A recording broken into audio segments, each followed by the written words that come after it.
Hello and a very good evening. You're watching the news at 6 on Rajya Sabha Television with me, Frank Pereira. Here are the headlines. Tamil Nadu Assembly passes bill to lift the ban on Jallikattu at the special session of the State Assembly. Police use force in many places to break protests in many cities.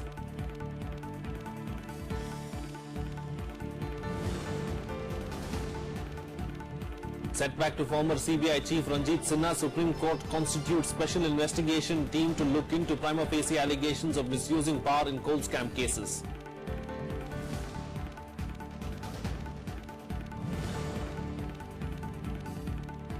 Prime Minister Narendra Modi pays tributes to Netaji Subhash Chandra Bose on his 120th birth anniversary, says Netaji's valor played a major role in freeing India from colonialism.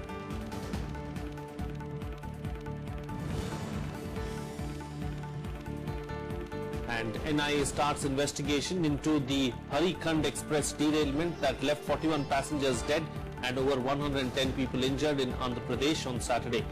A 4-member team to look into the possibility of sabotage.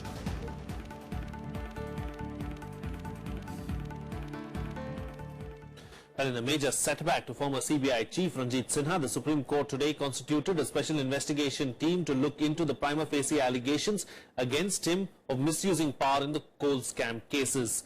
Current CBI Director Alok Verma will head the investigations. The 3-judge bench said the panel headed by former CBI Special Director M.L. Sharma has prima facie indicted Sinha for allegedly influencing the coal scam cases. Sinha is alleged to have met with several of the suspects accused of corruption in the allocation of coal fields to private firms. The Apex Court also asked the CBI Director to inform the court about the composition of his team and the time needed to complete the probe at the next hearing. Court said that the report of the former Special Director of CBI, Mr. M.L. Sharma, indicated that there was more than enough prima facie evidence to suggest that there had been some wrongdoing and therefore there needs to be an in-depth investigation in this matter. The investigation will be monitored by the court and let's see what happens now.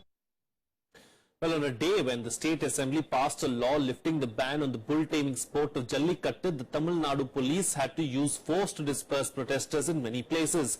The nearly week-long protest of thousands of people at Chennai's Marina Beach has been called remarkable, not only in terms of sheer scale, but also because of the determination of its young leaders to keep it apolitical and peaceful. Jallikattu protest across Tamil Nadu turned violent on Monday morning, with reports of stone pelting and lathi charge coming in from Chennai, Madurai and Coimbatore cities. State police tried to reclaim Marina Beach shoreline 2 days before the Republic Day event.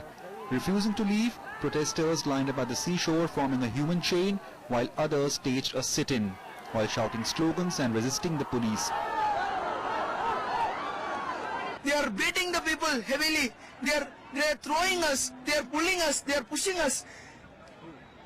Police, they are not behaving well. This was a very peaceful crowd. This crowd knows all the ethics and they know all the principles. Okay, they were very silent. And what happened is suddenly the police just crashed into the crowd. And I don't know what the police are thinking in their mind. They don't know the ethics of crowd management and they don't have the basic ethics to handle people. As appeals to clear the grounds failed, police in large numbers began to lift protesters physically to shift them out. Finally, they did manage to clear the grounds, with the district administration claiming they have the venue under their control. Despite promulgation of ordinance lifting ban on Jallikattu, protesters pledged to carry on agitation till a permanent solution was found. Political parties also appealed to the people to call off their agitation, even as some condemned the police action. I have no problem with the youth. I have full sympathy for the youth and also for other people from art and literature and other walks of life who are genuinely feeling that this should be allowed. It's a native sport and it should be allowed. But these people are trying to politicize. That's why I appeal to all these youngsters, please call off the education, resume your studies the government of the day, led by Tirupati Selvam, has taken necessary action. And once, at an appropriate time, what else can be done to respect the sentiments of the people, that also will be kept in mind. There must be leaders who are spearheading the campaign, and state government should talk to them and try to convince them and find a solution. And instead of that, state government should not engage police and resort to any police action and police serious action against the agitators. Meanwhile, the special session of State Assembly was held to make Jallikattu ordinance into a law. I mean, the ordinance and the bill. If the bill tries to remove some of the features which the Supreme Court pointed out, which cause cruelty to the bull, then it's a question whether they can go against the Supreme Court judgments. Monday completed nearly a week of protest against the ban on Jallikattu, a period that saw leading film, political and cultural personalities coming out in favor of bull taming sport in the state. Bureau Report, Rajya Sabha TV. Well, the Union government is all set to present the General Budget 2017 on February 1st. This year's exercise is expected to be not only taxpayer-friendly but also make extra efforts to restore liquidity in the wake of demonetization. Finance Minister Arun Jaitley has on several occasions pitched for lower tax rates. Experts feel that he could tweak income tax slabs and provide other sops for the common man.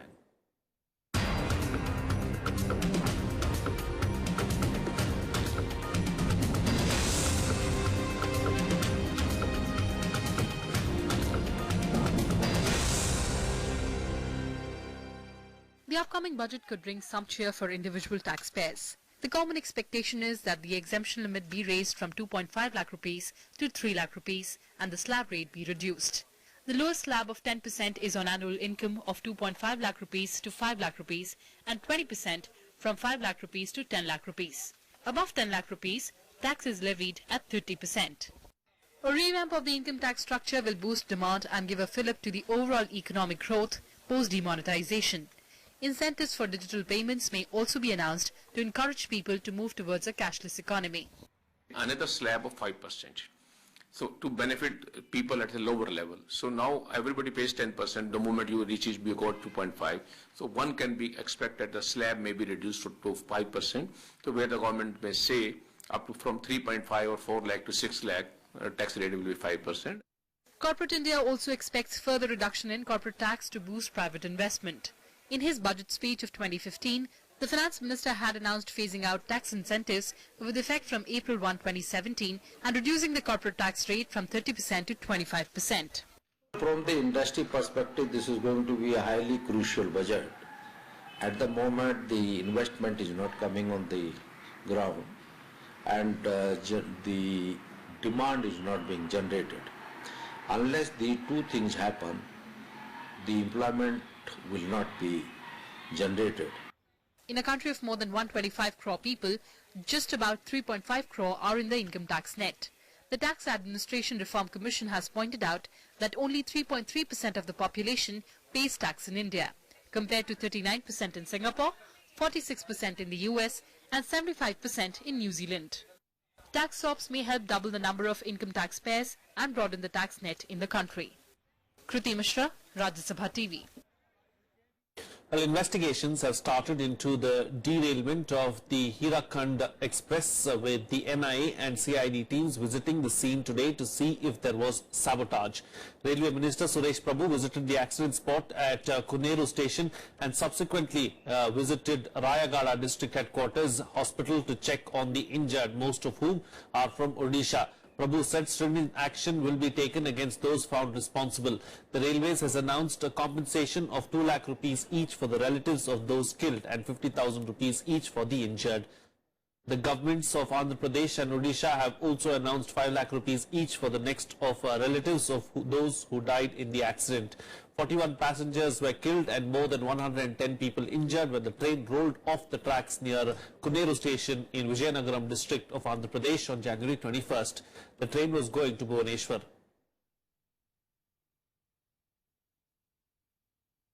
जो भी वजह हो सकती है वो वजह पूरी तरह से जांच की जाएगी और जो भी उसमें जिम्मेदार होगा उसके खिलाफ हम सख्त कार्रवाई भी करेंगे। Well, here's a roundup of the other national news and nationwide.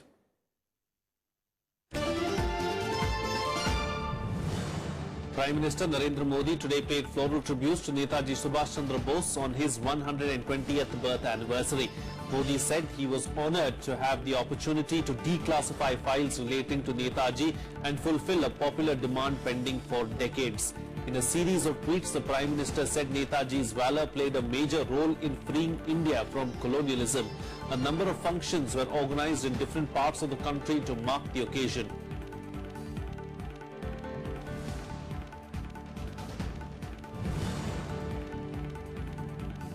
The Supreme Court today directed the Centre to appoint the Director General for National Human Rights Commission within a week.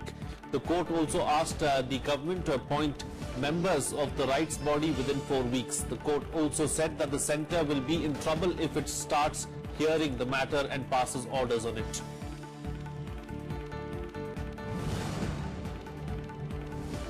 A 56-year-old man and his minor son were today injured when a pressure bomb laid by Naxals went off on an under-construction road in Chhattisgarh's Sukma district. Sukma SP Indra Kalyan Elesla said that the incident took place near Milempalli village under Jagargunda police station limits when the victims were on the way to Dornapal. The injured were identified as Ranjan Bala and his son Indrajit Bala.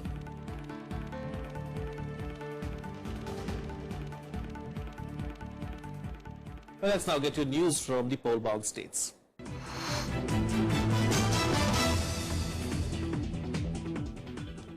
Well, the party today released its third list of candidates for Uttar Pradesh Assembly election. Chief Minister Akhilesh Yadav will contest from Mubarakpur, while Mulayam Singh's daughter-in-law Aparna Yadav is contesting from Lucknow Cantonment. Earlier on Sunday, the party released a list of candidates for 77 seats in Uttar Pradesh Assembly election. The Samajwadi Party is contesting the Uttar Pradesh Assembly polls in alliance with the Indian National Congress. The Congress had agreed on 105 seats, while the Samajwadi Party is fighting elections on 298 seats. Senior Samajwadi Party leader Naresh Agarwal today refuted speculations about him joining the BJP. He alleged that the Saffron Party was spreading rumours for the fear of losing voters among the traders. पूरी baseless है और ये मुझको damage करने का plan किया जा रहा है। मुझे लगता है इसमें वो लोग हैं जो जिंदगी भर पॉलिटिक्स में न्यूसेंस का काम करते रहे हैं और मैं इन्हीं से भी जानना चाहता हूं कि किस बेस पे आखिर इस खबर को उन्होंने दे दिया। मेरा संकल्प है भारतीय जनता पार्टी को उत्तर प्रदेश में हराना और मैं आपके माध्यम से व्यापारी वर्ग से भी अपील करूंगा कि नोटबंदी पे कम से कम करारा जवाब भारतीय जनता पार्टी को दें। अखिलेश मेरे नेतृत्व, राम गोपाल जी मेरे बड़े भाई हैं, मैं पूर्णतः समाजवादी पार्टी के साथ हूं। Meanwhile, Congress workers went on the rampage in Uttarakhand capital Dehradun today ahead of the assembly elections in the state. The supporters who are unhappy over distribution of poll tickets vandalized the party's office.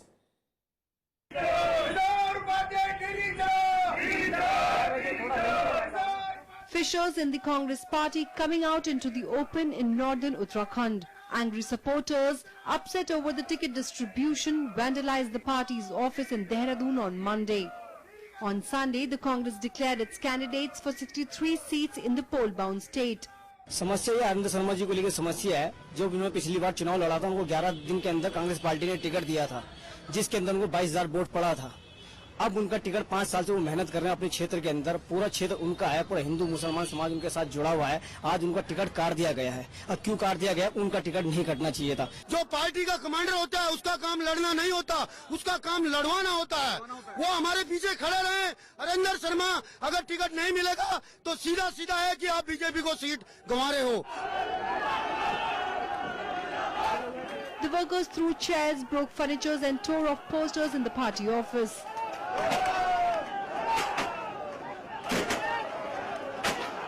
Congress spokesperson said that the workers will be persuaded and they will steadfastly campaign for the party for the upcoming elections. जो समर्थक हैं उनके प्रत्याशियों को ticket नहीं मिल पाया, इसलिए उनका उदासीन होना और इस तरह से अपना फ्रस्ट्रेशन निकालना ये बहुत ही स्वाभाविक है और ये प्रत्याशित था, कोई ऐसी अप्रत्याशित बात नहीं हो रही है और ये हर चुनाव के समय पर, टिकट बंटवारे के समय पर होती है। Big ticket entrants from the PDF in the Congress list include Prasad Naithani from Dev Prayag, Kishore Upadhyay from Sahespur, Indra Ridesh from Srinagar and Godiyal Ganesh from Haldwani.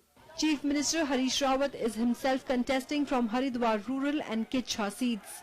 On Saturday, the BJP also released a list of 6 candidates. कुछ हमारे जो पूर्व के विधायक थे उन्होंने कांग्रेस से चुनाव लड़ने का फैसला किया है, लेकिन हम उनसे इतना ही कहना चाहते हैं कि जब पहली बार उनको टिकट मिला था तो उस समय भी असंतोष था कार्यकर्ताओं में, उनके प्रति उनके टिकट को लेकर था, लेकिन भारतीय जनता पार्टी के नेताओं ने उनके पक्ष में सब लोगों को एकत्र किया और वो जीते।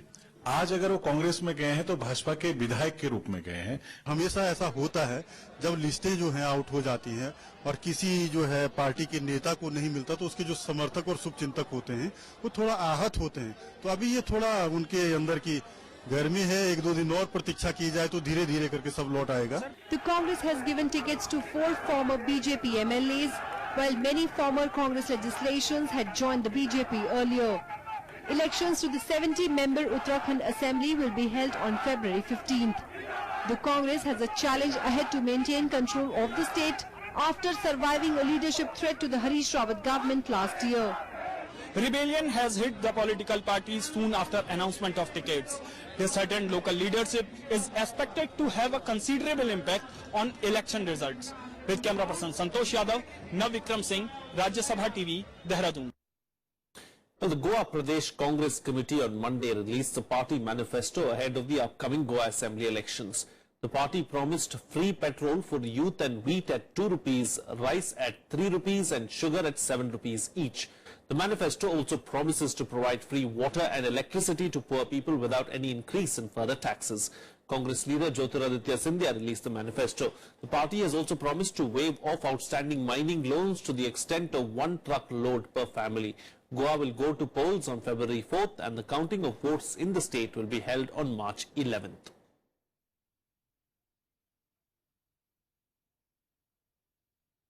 Well, we'll bring you a short break now, but news and updates will continue on the other side. Stay tuned. We'll be right back.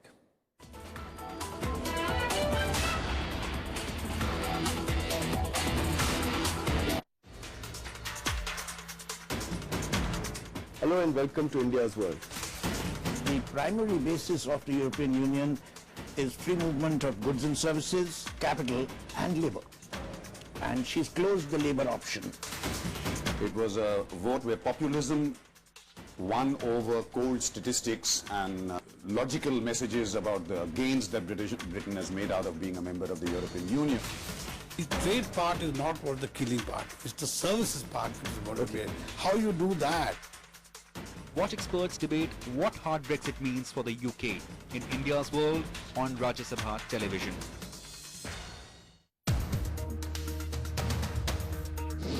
In the Lutyens bungalow zone of Delhi, there is a perception that you are not a favorite of the central leadership. Why? I was a disciplined soldier. I am a disciplined soldier. The people of the state would be giving the mandate.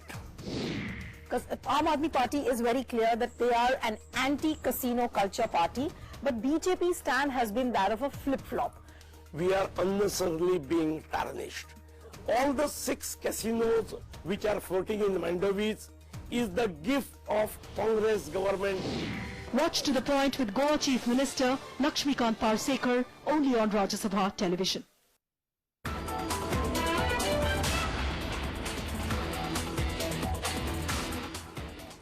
Welcome back. You're watching Rajya Sabha television. Let's get you all the news from around the world in Global Buzz. More than $11 million are said to be missing from Gambia's state coffers after the departure of longtime leader Yahya Jammeh. Luxury cars and other items were reportedly loaded onto a cargo plane as Jammeh left the country after 22 years in power. Financial experts were trying to evaluate the exact loss. Meanwhile, a convoy of military vehicles entered Gambia's capital, Banjul, on Sunday as part of an operation aimed at securing the country to allow new President Adama Barrow to return and take up office.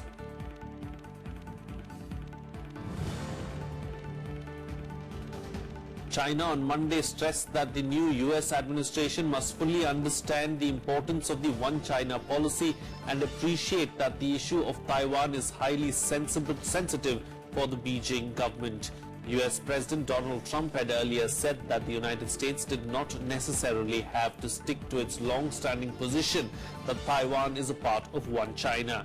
Trump had earlier upset the Chinese administration by taking a telephone call from Taiwan President Tsai Ing-wen.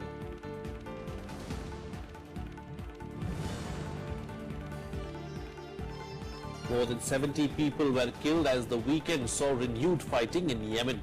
Airstrikes by a Saudi-led coalition and fighting near the strategic Bab al-Mandab Strait killed at least 54 fighters of Shiite Houthi rebels and allied troops loyal to ex-President Ali Abdullah Saleh. 14 members of the pro-government forces were also killed. This comes as pro-government forces pushed to oust rebels from a key stretch of coastline.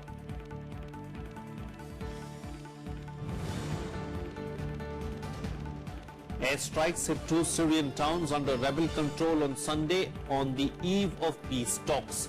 A Turkey and Russia brokered ceasefire was held since December after President Bashar al-Assad's forces backed by Russian air power seized East Aleppo from rebel forces.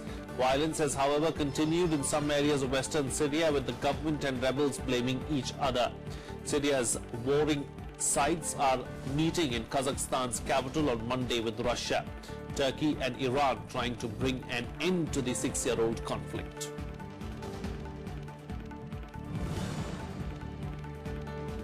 Italy's emergency services continued to work around the clock on Monday as they searched for 23 people who are still missing after an avalanche destroyed a mountain hotel in central Italy on January 18th. As many as 9 people have been pulled out alive from the rubble. Prosecutors in Pescara have opened a probe over alleged unintentional multiple manslaughter and negligence causing a large-scale disaster.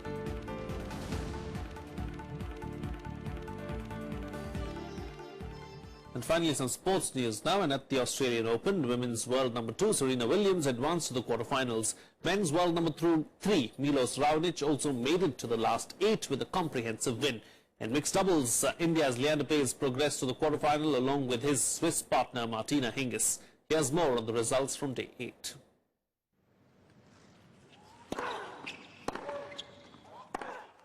After a day of major upsets at the Australian Open on Sunday, the tournament saw no surprises on Monday. In the women's singles, world number 2 Serena Williams overcame stiff resistance from Czech Barbara Strykova to advance into the quarterfinals.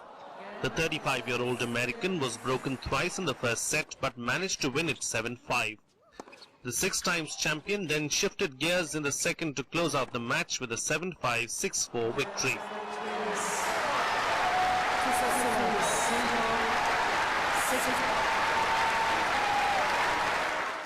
Serena will next face Britain's Johanna Konta for a place in the semi-final.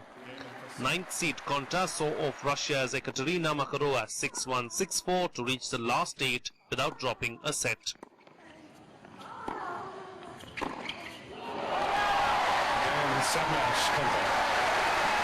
In the men's singles, world number 3 Milos Raonic progressed to the quarterfinals with a 4 sets victory over Spain's Roberta Bautista Agut. The 26-year-old Canadian dropped the second set but came back strongly to win 7-6, 3-6, 6-4, 6-1. But he got there in the end against... Meanwhile, David Goffin became the first male Belgian to reach the quarterfinals of the Australian Open. Goffin recovered from a set down to beat 8th-seeded Dominic Thiem of Austria by 7, 7-6, 6-2, 6-2. He will next face Bulgaria's Grigor Dimitrov, who ended Uzbek Denis Istomin's dream run with a victory in 4 sets.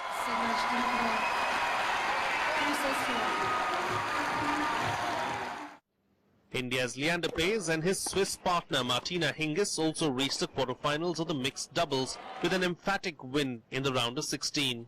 The Indo-Swiss pair defeated Australian duo Casey Delacroix and Matt Reed 6-3, 6-2. 2 other Indians, Sania Mirza and Rohan Bopanna, are also in contention with their respective partners. Bureau Report, Rajya Sabha Television.